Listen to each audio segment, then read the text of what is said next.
বিশ্বাস না হলে একটি বাবুই পাখির বাসা ছেড়ে দেখো, রুম 3টা। তারাবানটার উপরে একটা রুম হবে, এই রুমটার নাম হবে বেডরুম। এখানে আমি আর তুমি থাকবো, অন্যের প্রবেশ নিষেধ।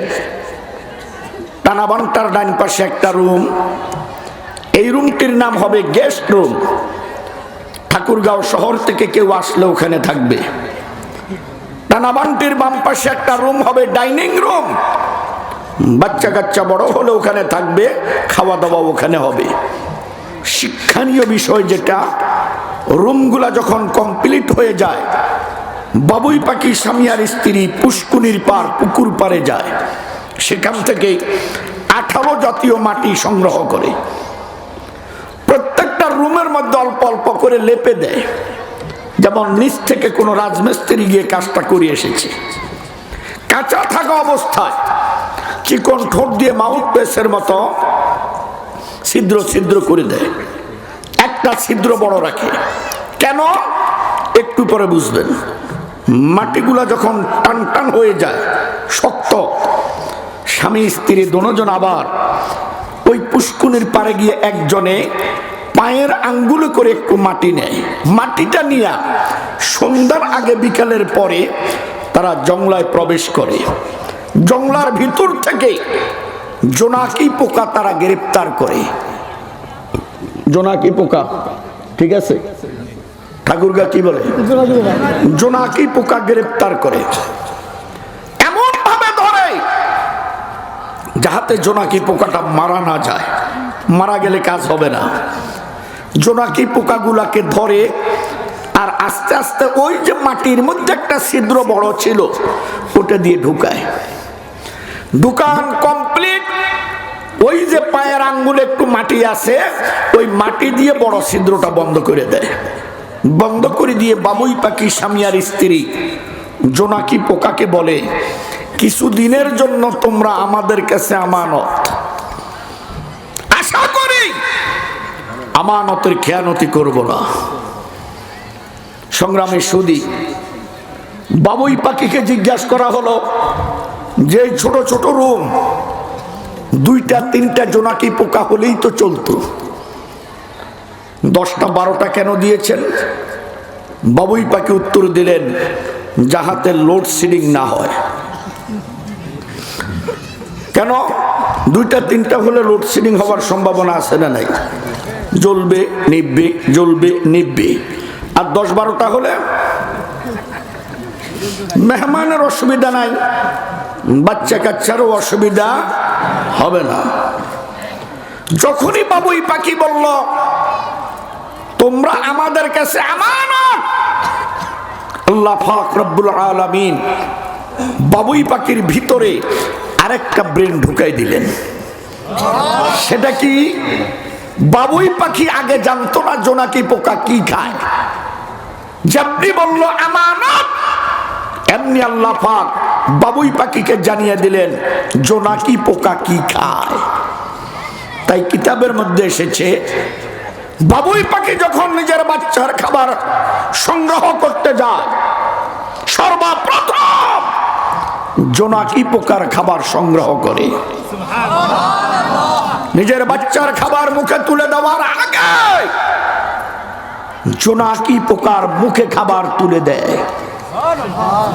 শিক্ষণীয় বিষয় যেটা, বাচ্চাগুলা যখন বাবুই পাখির বড় হয়ে যায়, এরা আর আপনাদের এই এলাকায় থাকবে না, চলে যাবে বালিয়াডাঙ্গি, রানী শঙ্কল, অন্যদিকে দূরে দূরে, ঠিক না? যাওয়ার সময় এই দেখো মানুষ শিখো, যাওয়ার সময় ওই যে জোনাকি পোকাগুলাকে গ্রেপ্তার করে রেখেছে, নিজের ঠোঁট দিয়ে পাও দিয়ে আশ্রাইয়া মাটিগুলাকে ভেঙে গনে গনে জোনাকি পোকাগুলাকে উন্মুক্ত করে দেয়। ওই তাল গাছের মাথায় আটকাই রেখে চলে আসলে প্রতিবাদ করার কেউ ছিল? আওয়াজ দিয়া বলেন। কিন্তু তোমরা মানব জাতি এই বাবুই পাখির থেকে এতটুকু শিক্ষা গ্রহণ করতে পারো নাই। ইন্নাল ইনসানা লিরাব্বিহি লাকানুদ, তোমরা সবচেয়ে বড় নিমখারা। অসুবিধা হইতেছে? আমি আলু খেতে পানি দিব, সেলো মেশিন বসাইছি রাস্তার এই পাশে, রাস্তার উপর দিয়ে পানি যাবে, প্লাস্টিকের একটা পাইপ দিলাম,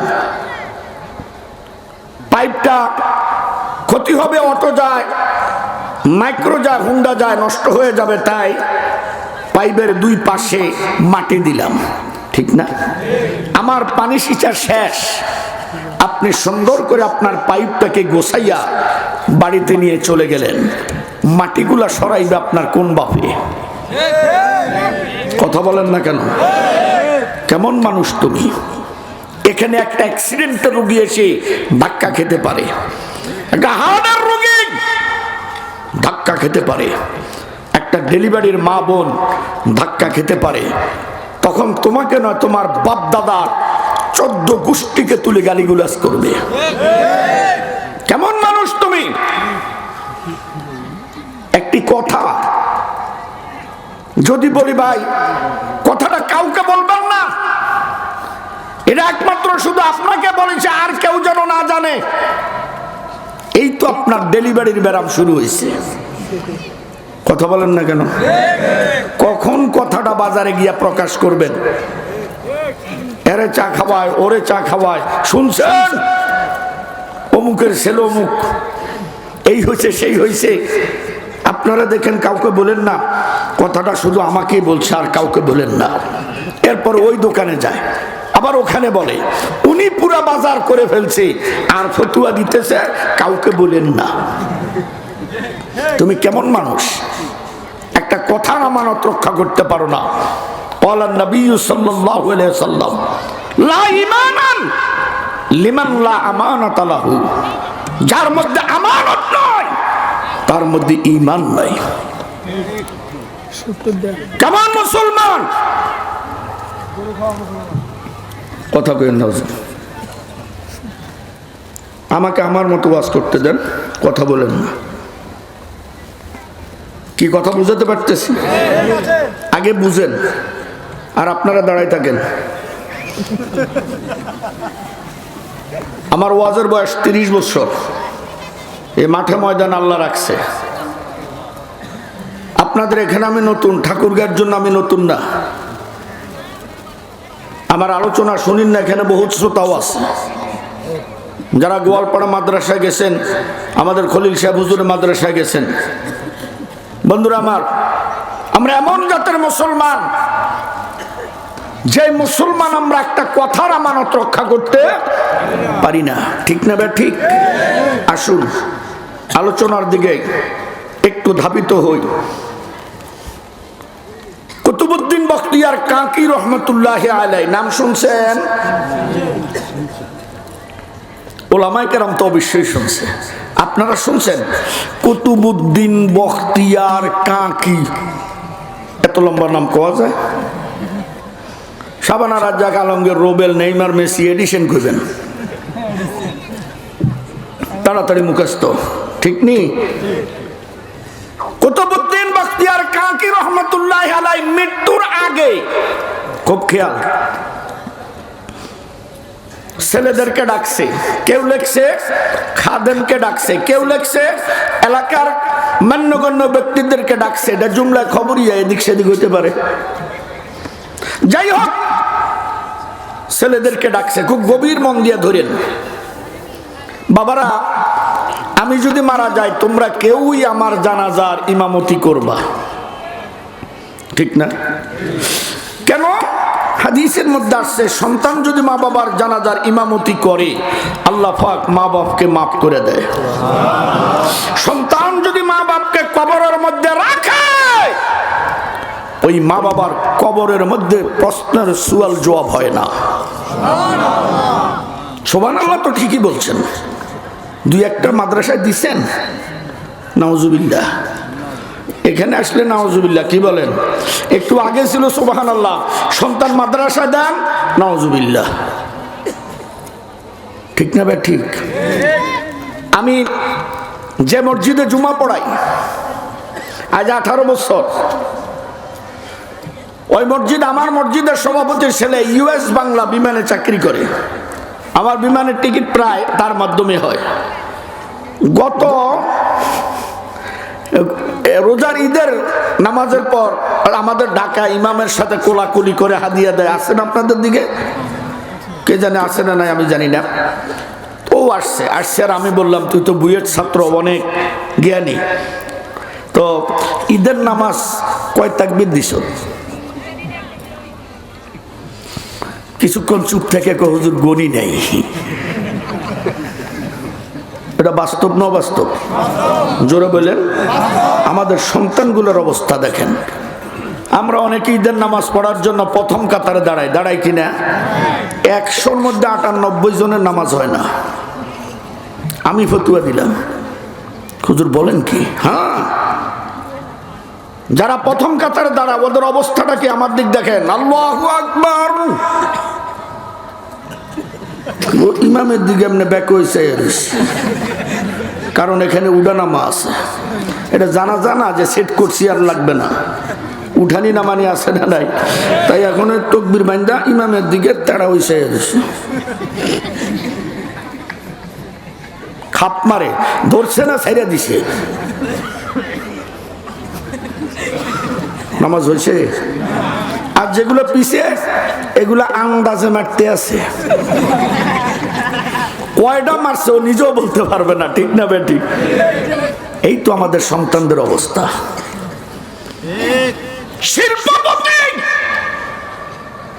ইসলামপুরের এক পর্যায়ে বড় ধনী, 11টা লঞ্চের মালিক, মারা যাওয়ার পূর্বে বলছে আমার নাম খতিব সাহেব যদি বেঁচে থাকে ওনাকে বলবেন আমার জানাজার নামাজ পড়াইতে। তখন প্রোগ্রাম ছিল না, গেছি, ছেলেদেরকে ডাকলাম, 2টা আমার ভয়ে পলাইছে, একটা সামনে আসছে, এই তোর বাপের জানাজা তুই পড়া। বাড়ি দিছে, গাড়ি দিছে, লঞ্চ দিছে, ইন্ডাস্ট্রি দিছে, ব্যাংক ব্যালেন্স সব দিছে, আমারই কে দিছে। পড়া নামাজ, কাজে আসবে, তুই পড়ালে তোর আব্বার গুনাহ আল্লাহ মাফ করবে। তিনি সাহস করে এসে বলে হুজুর কয় রাকাত পড়ামো? এই তো আমাদের সন্তানদের অবস্থা, ঠিক কিনা রে ভাই? 24 ঘন্টা হুজুর আপনার জন্য দোয়া করে, আর আপনি পিছে পিছে খালি বাঁশ নিয়ে ঘুরেন, কখন হুজুরে দিবেন। আল্লাহ আমাদের হেদায়েত দান করুন। কুতুবউদ্দিন বখতিয়ার কাকি অসুবিধা হইতেছে, কাকি রহমতুল্লাহ আলাই ছেলেদেরকে ডাক দেয়া বললেন আমি মারা গেলে তোমরা কেউ না কেউ আমার জানাজার ইমামতি করবে, তবে আমার জানাজার ইমামতি সেই ব্যক্তি করবে যার মধ্যে 4টা গুণ একসাথে পাওয়া যাবে। 1টা 2টা 3টা হবে না, 4টা পাইতে হবে। একটা গুণে 4 আনা, 4টা গুণে 16 আনা, যার মধ্যে 16 আনা পাওয়া যাবে সেই হবে আমার জানাজার ইমাম। বড় ছেলে, মেজো ছেলে, অন্যান্য ছেলেরা মোটামুটি একটু রেডি হয়েছে, দেখি শর্তগুলা কি, আপনারাও একটু রেডি হন। বুঝেন নাই? দেখি শর্তগুলা কি। তারা বলল আব্বা তো শর্তগুলো বলেন।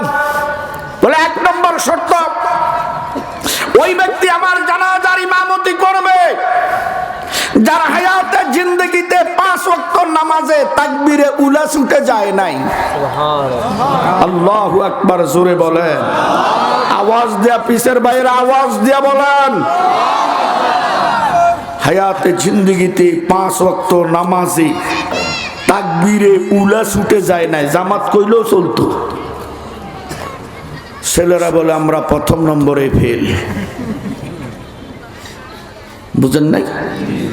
দেখি বাকিগুলো একটু সহজ হয় কিনা। নাম্বার 2, ওই ব্যক্তি আমার জানাজার ইমামতি করবে যারা হায়াতে জিন্দেগিতে তাহাজ্জুদের নামাজ কাজা হয় নাই।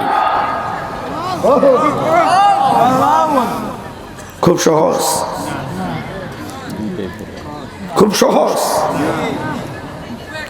নম্বর 3, ওই ব্যক্তি আমার জানাজার ইমামতি করবে যারা হায়াতে জিন্দেগিতে আসরের নামাজের সুন্নত ছুটে যায় নাই। আসরের নামাজের সুন্নত তো ইমামরাও পড়ে না, যেভাবে জিনিসের দাম বাড়তেছে, কমিটির সাথে বসে বসে পরামর্শ করতেছে বেতন বাড়বে কিনা, সুন্নত পড়বো কোন সময়। আমিও পড়ি না, আপনিও পড়েন না, হুজুরও পড়ে না, ঠিক না ভাই? ঠিক। শর্তটা কি পরিমাণ দিছে? নম্বর 4, ওই ব্যক্তি আমার জানাজার ইমামতি করবে যার হায়াতে জিন্দেগিতে 2টা চোখের নজর বেগানা মহিলার দিকে পড়ে নাই। আল্লাহু আকবার, জোরে বলেন। খুব সহজ না রে ভাই? কি বলেন? খুব সহজ। কুতুবউদ্দিন বখতিয়ার কাকি রহমাতুল্লাহ আলাইহি মারা গেছে। হাজার হাজার আলেম ওলামা ওনার জানাজায়। আপনার সমস্যাটা কি? এই ভিডিও ম্যান, কি চাষ শেষ হলে খুলে লয়ে যান।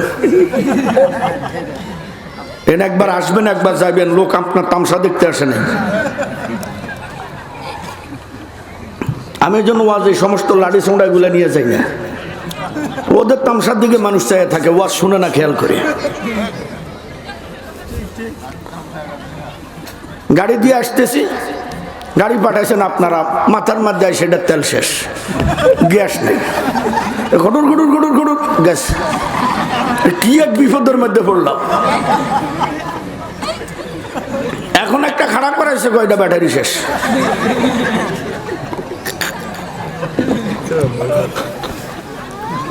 হাজার হাজার আলেম কুতুবউদ্দিন বখতিয়ার কাকি রহমাতুল্লাহ জানাজা। আল্লাহু আকবার বলেন। দুনিয়ার মধ্যে যে ভালো কাজ করে আল্লাহ পাক তার জানাজা দৃশ্য দিয়ে দেখাই দেয় সে কত বড় বুজুর্গ ছিল। আপনি দেখেছেন? আমি দেখেছি। শাইখুল হাদিস আল্লামা আজিজুল হক রহমতুল্লাহ আলাইহির জানাজার দৃশ্য আমি দেখেছি।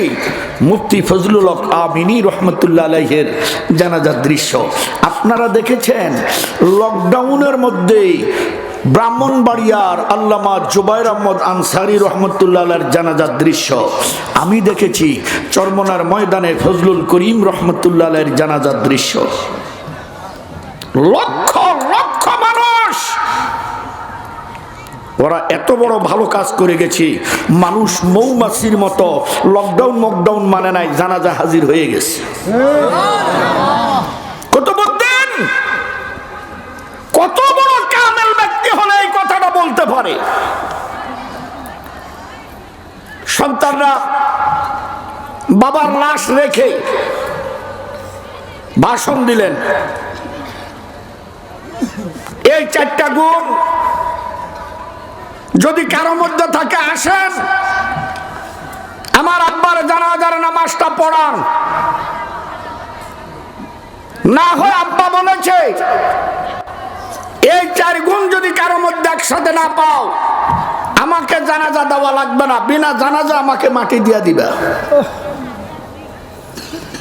যখন এই 4টি গুণের কথা বলল, পুরা ময়দানটা খামোশ। 1টা 2টা হলো, 4টা একসাথে পাওয়া যাচ্ছে না। অনেকক্ষণ পর সন্তানরা জানাজার খাট কাঁধে নিতে আসে। আব্বার জানাজা এই জমিনের মধ্যে হবে না, বিনা জানাজায় মাটি দিয়া দিতে হবে। ঠিক এমন সময় পিছন থেকে একজন সাধারণ জেনারেল শিক্ষিত ব্যক্তি 2 হাত উপরের দিকে তুলে বলে, খাট নামাও, আমি তোমার আব্বার জানাজার ইমামতি করব। আওয়াজ দিয়ে বলেন, আওয়াজ দিয়ে বলেন। সমস্ত উলামায়ে কেরাম ওই দিকে তাকাই রয়েছে। কে সে? এত বড় আবেদ, এত বড় বুজুর্গ আমরা জানি না, যার হায়াতে জিন্দেগিতে 5 ওয়াক্ত নামাজের তাকবীরে উলা ছুটে নাই, তাহাজ্জুদ কাজা হয় নাই, আসরের সুন্নত ছুটে নাই, বেগানা মহিলার দিকে নজর যায় নাই, এমন বুজুর্গটাকে একটু দেখা লাগে। তারা দেখে শুনে দেখলো তিনি ওই রাজ্যের বাদশা। জোরে হবে, আরো জোরে হবে। ওই রাজ্যের বাদশার চরিত্র ফেরেশতা সোনার মদিনা হতে কতক্ষণ?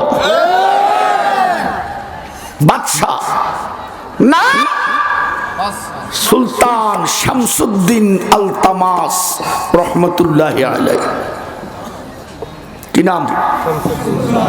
সুলতান শামসুদ্দিন আলতামাস রহমতুল্লাহি আলাইহি। অন্তত এতটুকু বুঝেন, মারা গেছে কুতুবউদ্দিন। বলেন, মারা গেছে কে? জোরে বলেন। জানাজা পড়াইবে শামসুদ্দিন। লম্বাটা দরকার নাই। মারা গেছে কুতুবউদ্দিন, জানাজা পড়াইবে শামসুদ্দিন। 2 দিন শামসুদ্দিন রহমতুল্লাহি আলাইহি চোখের পানি ছেড়ে ছেড়ে আল্লাহর দরবারে কাঁদতে আছে। হাজার হাজার আলেম, মুহাদ্দিস, শাইখুল হাদিস, পীর মাশায়েখ আমার দিক তাকিয়ে আছে। আমি কি ইবাদত করছি এভাবে প্রকাশ করে দেওয়ার জন্য? আমি তো ইবাদত করছি তোর জন্য। তুই আমার হবি, আমি তোর হম, কেউ জানবে না, 2 জনে মিলে খালি প্রেম করবো। জানাই যে দিলি, এখন আমার কি হবে? জানাই যে দিলি, এখন তো আমার ভিতরে পাম ঢুকবে। সবাই বলতেছি আমাদের বাদশা এত বড় বুজুর্গ, আমার ভিতরে ফুলানি আসতেছে। আর ফুলানি আসলে তো অহংকার আসবে, আর অহংকার আসলে তো জাহান্নাম ছাড়া উপায় নাই, জান্নাত হারাম হয়ে যাবে। আমার কি হবে? কানতেছে কার কাছে? জোরে কয় না।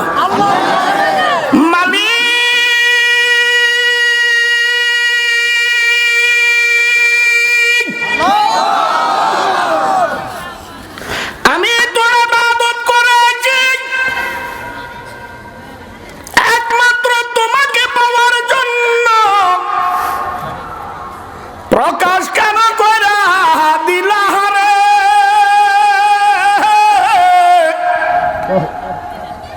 আজ আমি শামসুদ্দিনের কি উপায় হবে? কি উপায় হবে বলে দে, না হয় আমিও তোর বান্দা কুতুবউদ্দিনের জানাজা পড়ামু না। বাবাজি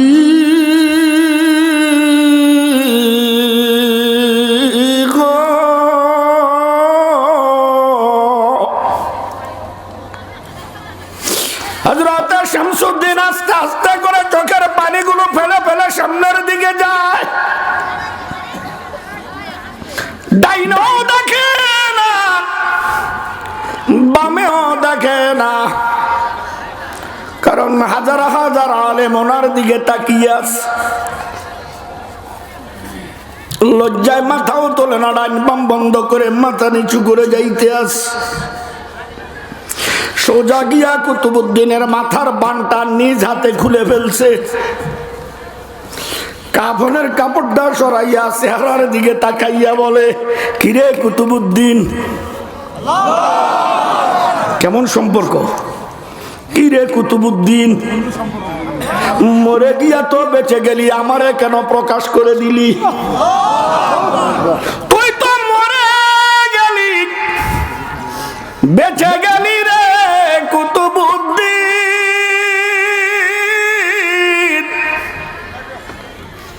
আমারে কেন প্রকাশ করে দিলি বল? যদি আল্লাহ তোর জান্নাত দান করে কথা দে আমাকেও নিয়ে যাবি, যদি কথা না দেস রে আমিও তোর ইমামতি করব না। লম্বা ওয়াকিয়া। শামসুদ্দিন আলতামাস রহমতুল্লাহ আলাইহি বলেন, আমি দেখতেছি কুতুবউদ্দিন মুস্কি মুস্কি হাসে। জানাজা কমপ্লিট।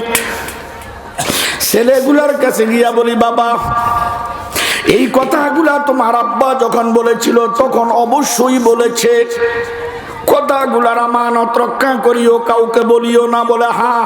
বলে তোমরা কথার আমানত রক্ষা করেছো বিদায় আল্লাহ পাক আমার মতো একজনকে দিয়া তোমার আব্বার জানাজার ব্যবস্থা করে দিয়েছে। বাবাজি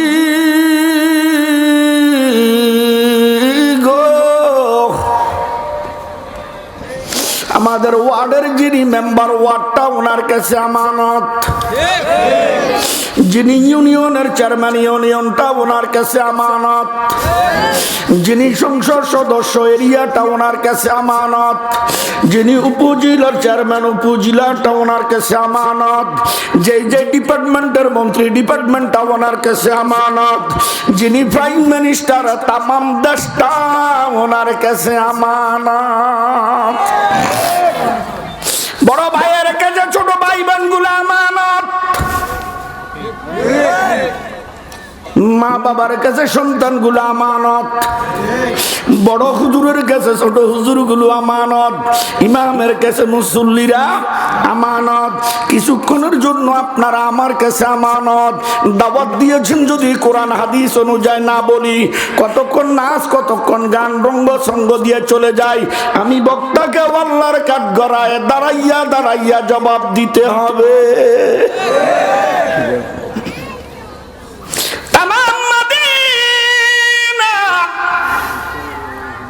হযরত ওমর রাদিয়াল্লাহু তাআলা আনহুর কাছে আমানত। অর্ধ জাহানের বাদশাহ, মদিনার আকাশ মেঘাচ্ছন্ন, গুড়ি গুড়ি বৃষ্টি, শৈত প্রবাহ, মানুষগুলা ঘরে ঢুকছে আর বের হয় না। পাহাড়ি শীত, কনকনে শীত। ও বন্ধু, তামাম মদিনা ঘুমায়, হযরত ওমর ঘুমায় না। আমি যদি ঘুমাইয়ে যাই,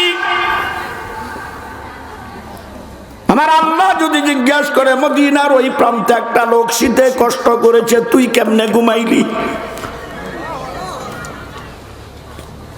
সেই দিন আমি ওমর আল্লাহর কাঠগড়া কি জবাব দিব? কারণ আমাকে তো একদিন আল্লাহর সামনে দাঁড়াইতে। ওয়া আম্মা মান খাফা মাকামা রাব্বিহি, দাঁড়াইতে হবে কিনা? হযরত ওমর গায়ের মধ্যে একটা সালার চট দিস, আল্লাহু আকবার কয় না? কনকনে শীত, সালার একটা চট দিয়া মদিনা থেকে বের হয়ে গেছে। মদিনার গলিয়ে গলিয়ে ঘুরার পরে কাউকে কোন রকমের বেদনাদায়ক পায় নাই, আত্মনাদমূলক পায় নাই। ও বন্ধু, মদিনা শহর থেকে বের হয়ে বিশাল বড় একটা উঁচু পাহাড়ে চলে গেছে। ওই পাহাড়ের মধ্যে দাঁড়াইয়া দাঁড়াইয়া দেখতেছে, ওই পাহাড় থেকে একটু দূরে একটা ছোট্ট পাহাড়, পাহাড়ের তলদেশে একটা ছোট্ট কুঠির, কুঠিরের মধ্যে আলো দেখা যায়। হযরত ওমর মনে মনে চিন্তা করতেছে, এত গভীর রাত্র, মদিনা বেবর ঘুমে, কোনো চুঁচারা শব্দ নাই। এই শীতের কনকনি গুড়ি গুড়ি বৃষ্টির মধ্যে এখানে কিসের আলো? না জানি কোন অন্য রাষ্ট্র থেকে কেউ এসেছে আক্রমণ করার জন্য। আমি ওমর আল্লাহকে ছাড়া কাউকে ভয় করি না। এই খবরটা আমি ওমরকেই নেওয়া লাগবে। হযরত ওমর কদম বাড়িয়ে দিল,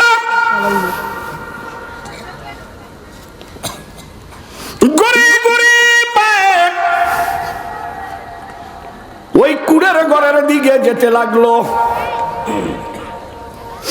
যেতে যেতে কুড়ের ঘরটার প্রায় নিকটে হঠাৎ করে হযরত ওমর দাঁড়িয়ে গেছে। কারণ ওই কুড়ের ঘর থেকে দুইটা শিশু বাচ্চার কান্নার আওয়াজ আসতেছে। এত করুণ,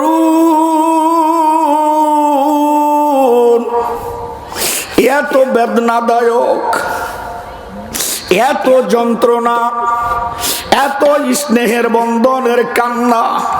হযরত ওমর বলেন, বাচ্চাগুলার কান্না শুনে আমি ওমরও দাঁড়িয়ে দাঁড়িয়ে কেঁদে দিয়েছি।